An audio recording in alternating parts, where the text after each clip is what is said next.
आज का सबक है थर्मोहलाइन सर्कुलेशन, समंदर की वो गहरी गर्दिश जो पूरी दुनिया में गर्मी बांटती है।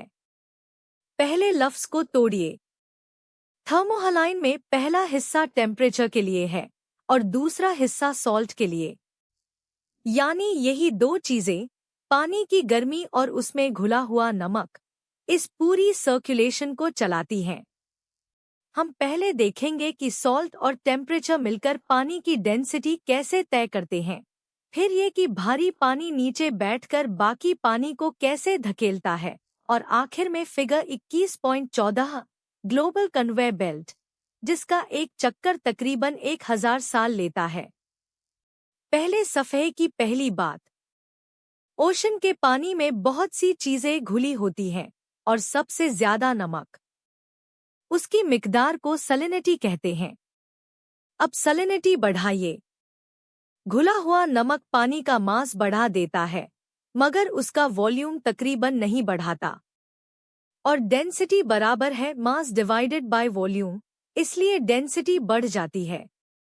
देखिए नीडल ऊपर चढ़ रही है, यानी ज्यादा सैलिनिटी का मतलब ज्यादा डेंसिटी। अब दूसरी बात, इसी पानी का टेम्परेचर घटाइए। ठंडा पानी गर्म पानी से ज्यादा डेंस होता है।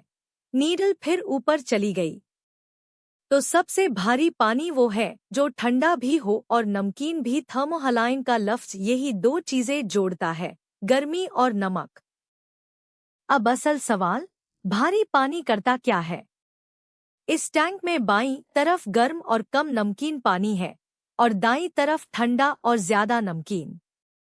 दोनों की डेंसिटी आप देख सकते हैं। दरमियान का दरवाजा उठाइए।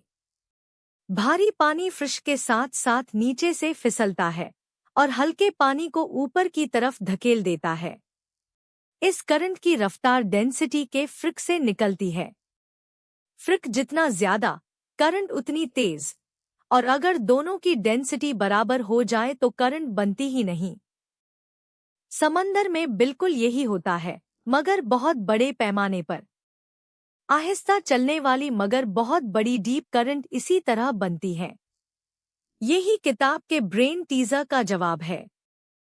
अब पूरा सर्कुलेशन एक साथ देखिए।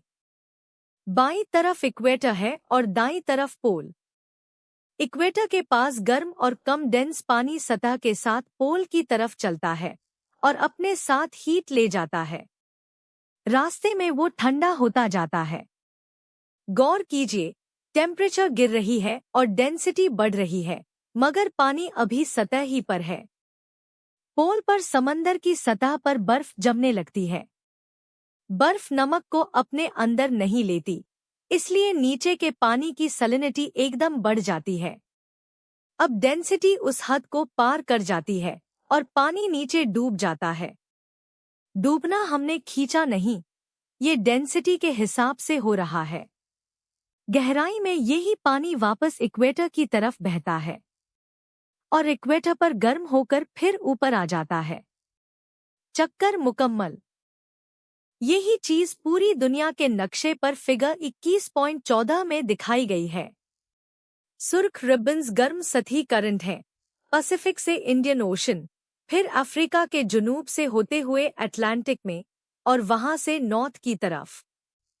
ग्रीनलैंड के करीब ये पानी ठंडा और नमकीन होकर डूब जाता है। नीले रिबन्स ठंडी गहरी करंट है।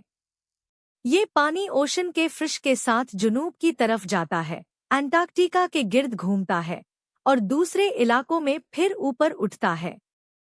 गौर कीजिए, ये दो अलग तस्वीरें नहीं हैं। ये एक ही लूप है।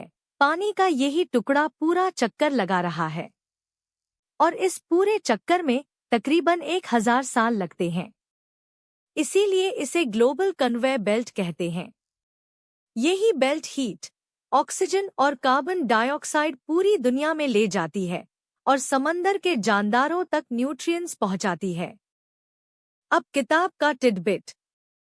अगर ग्लोबल वार्मिंग इस बेल्ट को आहिस्ता कर दे तो क्या होगा?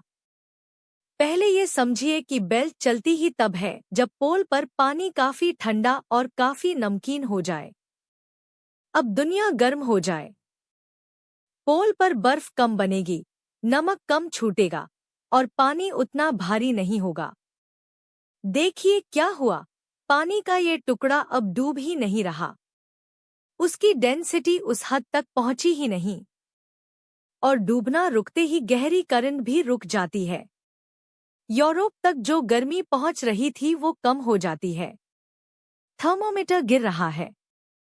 किताब कहती है कि ऐसे में यूरोप को एक छोटा आइस एज देखना पड़ सकता है, जबकि बाकी दुनिया गर्म होती रहे। आखिर में खुलासा। नमक पानी का मास बढ़ाता है, वॉल्यूम नहीं। इसलिए ज्यादा सैलिनिटी का मतलब ज्यादा डेंसिटी। ठंडा पानी गर्म पानी से डेंस और नमकीन पानी कम नमकीन से डेंस। भारी पानी नीचे बैठता है और बाकी पानी को धकेल देता है। गहरी करंट इसी तरह बनती है। थर्मोहलाइन सर्कुलेशन में गर्म पानी सतह पर पोल की तरफ जाता है, वहां डूबता है और गहराई से इक्वेटर की तरफ लौटता है। एक पूरे चक्कर में तकरीबन 1000 साल लगते हैं। Global conveyor belt. और यही बेल्ट अर्थ के क्लाइमेट को काबू में रखने में अहम किरदार अदा करती है।